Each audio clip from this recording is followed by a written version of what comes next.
లోక్సభ ఎన్నికల్లో ఓటమిపై పోస్టుమార్టం చేయనుంది Congress fact finding committee. ఈ మేరకు ఏఐసీసీ నియమించిన త్రిసభ్య కమిటీ గాంధీ భవన్కు చేరుకుంది. ఓడిపోయిన ఎంపీ అభ్యర్థులతో కురియన్ కమిటీ మాట్లాడనుంది. ఇప్పటికే ఎంపీ అభ్యర్థులు గాంధీ భవన్కు చేరుకున్నారు. కాసేపట్లో ఎంపీ అభ్యర్థులతో ముఖాముఖి నిర్వహించనున్నారు.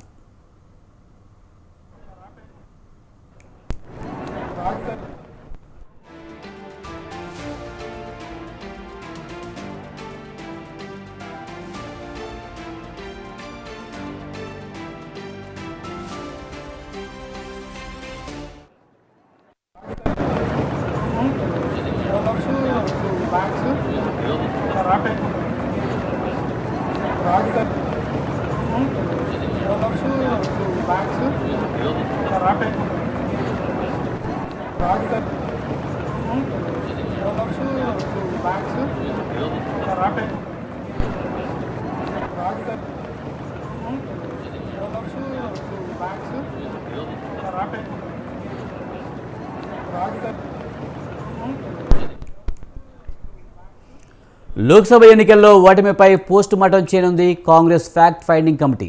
ఈ మేరకు ఏఐసీసీ నియమించిన త్రిసభ్య కమిటీ గాంధీ భవన్కు చేరుకుంది. ఓడిపోయిన ఎంపీ అభ్యర్థులతో కురియన్ కమిటీ మాట్లాడనుంది. దీనికి సంబంధించి మరింత సమాచారాన్ని మా ప్రతినిధి రాజు లైవ్లో అందిస్తారు. రాజు, గాంధీ భవన్కు కురియన్ కమిటీ చేరుకున్నట్టుగా తెలుస్తుంది. పూర్తి సమాచారం ఏంటి?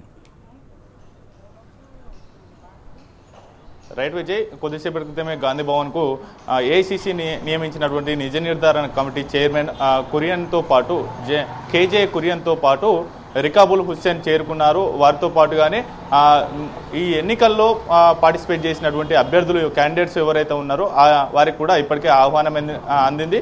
ఇప్పటికే గాంధీ భవన్ కూడా సికింద్రాబాద్ కంటెస్టెడ్ క్యాండిడేట్గా ఉన్న దానం నాగేందర్తో పాటు మల్కజ్గిరి అభ్యర్థిగా కాంగ్రెస్ పార్టీ అభ్యర్థిగా ఉన్న సునీత మహేందర్ రెడ్డిలు కూడా గాంధీ భవన్కు చేరుకున్నారు. కొద్దిసేపటి క్రితమే ఈ యొక్క సమావేశం నిజ నిర్ధారణ కమిటీ ముందు దానం నాగేందర్ హాజరయ్యారు. అయితే మొన్న జరిగినటువంటి పార్లమెంటు ఎన్నికల్లో సీఎం రేవంత్ రెడ్డి దాదాపుగా 14 సీట్లను మేము గెలుచుకోబోతా ఉన్నాం అనేది కూడా ప్రధానంగా ప్రస్తావించారు. ఏఐసీసీకి కూడా హామీ ఇవ్వడం జరిగింది.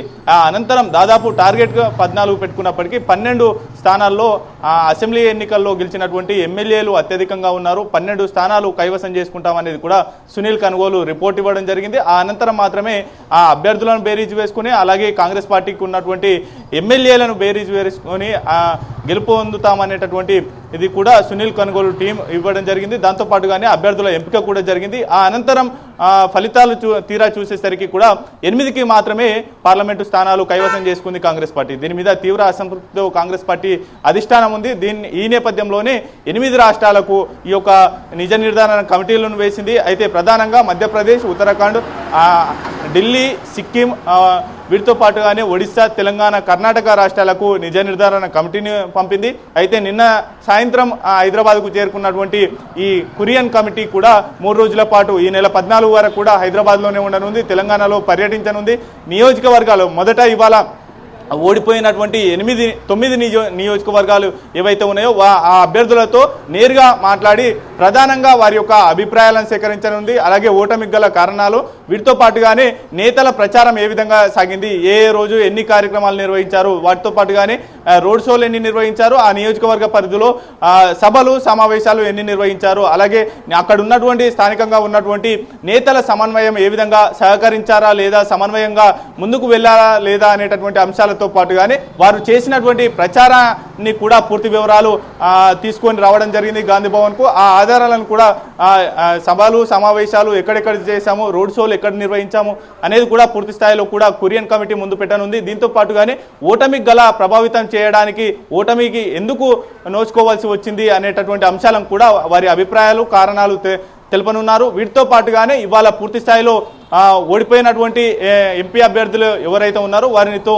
మధ్యాహ్నం వరకు కూడా ఈ యొక్క కురియన్ కమిటీ భేటీ అవుతుంది. అనంతరం గెలుపొందినటువంటి 8 మంది ఎంపీలు ఎవరైతే ఉన్నారో ఆ ఎంపీ అభ్యర్థులతో ఇవాళ మధ్యాహ్నం అనంతరం సాయంత్రం రాత్రి వరకు కూడా ఈ యొక్క సమావేశాలు జరిగేటటువంటి అవకాశం ఉంది.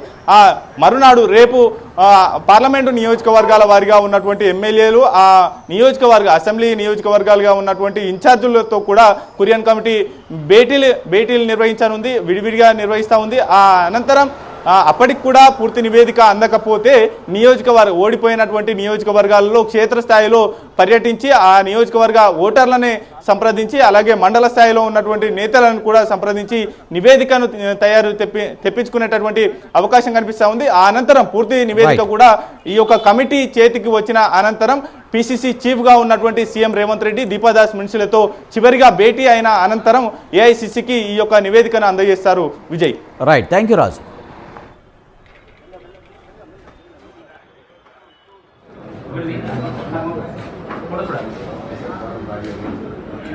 Dhanam Nagendra is MLA, sitting MLA, sir, former minister.